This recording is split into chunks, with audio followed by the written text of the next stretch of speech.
in order to find your way through all of that, you need to develop a relationship with something that's profound.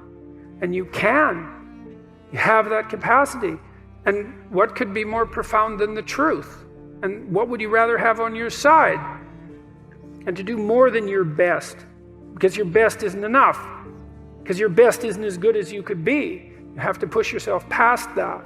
And that's, as far as I can tell, where you find what you need in life. You find the meaning that sustains you in life, and you find the patterns of action that redeem the world. Nietzsche said that you could tell much about a man's character by how much truth he could tolerate, which is very interesting. You know, there's an idea in the great Western tradition that the truth is the way and the path of life, and that no one comes to the Father except through the truth. And I believe that to be the case, because I don't think that you can manifest who you are without the truth. And so I think it's literally and metaphorically true that the pathway to who you could be if you were completely who you were is through the truth. And so the truth does set you free, but the problem is that it destroys everything that isn't worthy in you as it sets you free, and that's a process of burning.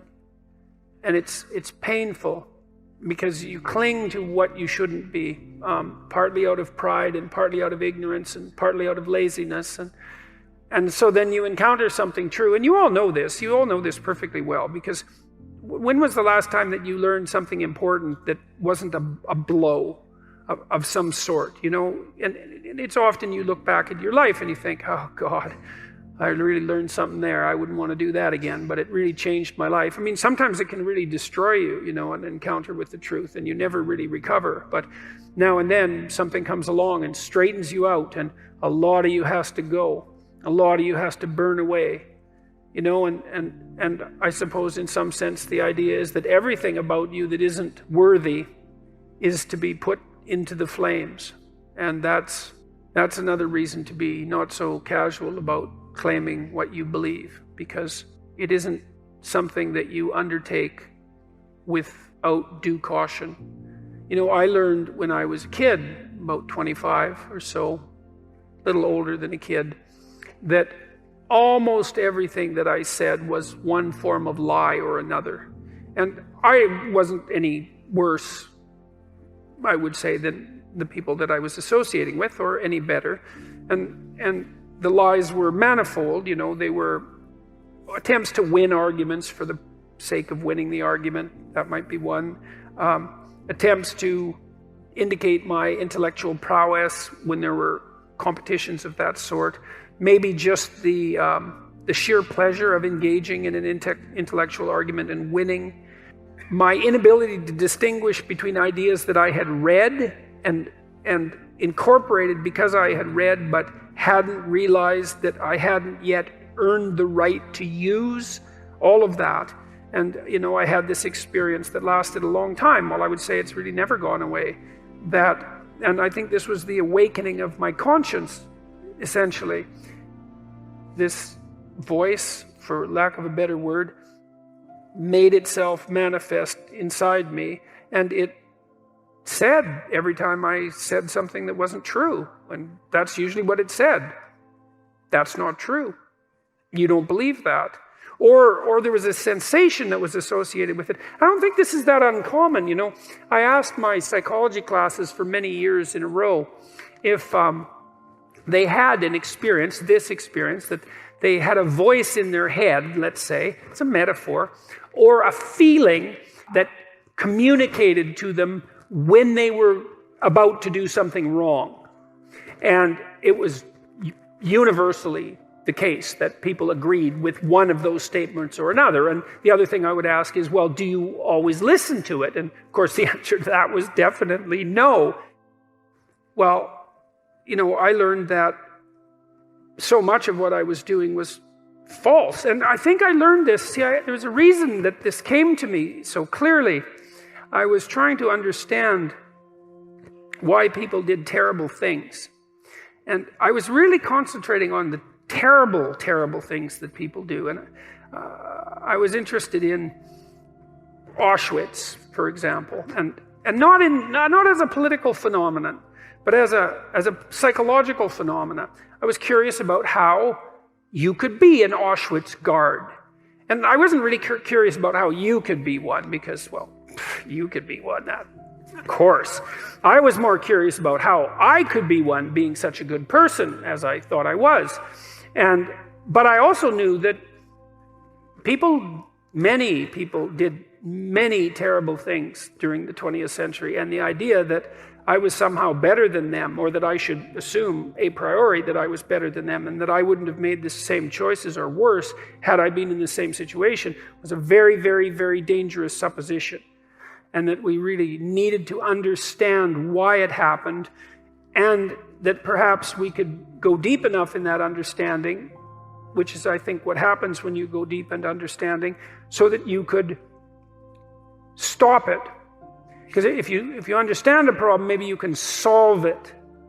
And at least in part, I came to believe that the problem was, as Solzhenitsyn said, that the problem is that the line between good and evil runs down every human heart. And I was reading Jung at the same time, and he believed that the human soul was a tree whose roots grew all the way to hell. And believed also that in the full investigation of the shadow, which was the dark side of the human psyche, was that it was bottomless, essentially, that it was like an experience of hell. And that also struck me as true. And that the way to stop those sorts of things from happening was to stop yourself from being the sort of person who would do it, who would even start to do it. Because the other thing you learn when you learn about atrocities of that sort, for me it was a matter of understanding that the way to stop such things from happening, the way to remember properly, is to understand that you could do it, that you could do those terrible things, because the people who did them were like you. And that the way out of that is to stop being like that. And the way you stop being like that is by ceasing to tell yourself lies that you don't believe in, and that you shouldn't act out. And and that's made a huge difference in my life, for better or for worse. I mean, it was a very uncanny experience, I would say, because it's very discombobulating to experience yourself as fragmented enough so that much of what you do and say is actually false. It's a lot of work to clean that up. A lot. But the consequences are, in principle, worthwhile. And so that was part of what drove me towards clinical psychology, saying away from political science and law and from politics in general, because I started to believe that, and I think this is the great Western idea, the proper route forward for the redemption of the individual and for mankind as a whole is as a consequence of the redemption of each individual. And I truly believe that. And I believe that occurs as a consequence of adherence to the truth and courage in the face of being. That's rule one, right? To stand up straight with your shoulders back, is to take on the onslaught and to enter the contentious ring, and to do more than your best, because your best isn't enough, because your best isn't as good as you could be. You have to push yourself past that. And that's, as far as I can tell, where you find what you need in life. You find the meaning that sustains you in life, and you find the patterns of action that redeem the world, both at the same time. I mean, life is a very difficult business. It's fatal, and it's full of suffering, and it's full of betrayal and malevolence. There's nothing about it that's trivial. It's all profound. And in order to find your way through all of that capacity for hellish experience, let's say, you need to develop a relationship with something that's profound. And you can. You have that capacity. And what could be more profound than the truth? And what would you rather have on your side? And you might say, well, that's obvious, and of course everyone should do that. And then you need to know why you don't. And the answer is, well, the burns are still healing. It's like, well, there's no shortage of deadwood to burn off. And there's no shortage of pain when the deadwood burns off. And that's what makes people afraid of the truth. And so, what's the decision that you make? You decide to believe. It's a risk, an existential risk. It's an act of faith. You believe that the truth can set you free. You believe that people have an intrinsic divinity about their soul. You decide that you're going to live in that manner and that you're going to let everything about yourself that isn't worthy of that goal die. And that might be almost everything that you are. And that's a terrible thing to contemplate. The only thing that's worse, I would say, is the alternative. Because the alternative is the sorts of hells that we managed to produce around us and that we produced with particular expertise during the totalitarian regimes of the 20th century. And it would be a good thing if we decided collectively and individually not to go back there again. Thank you.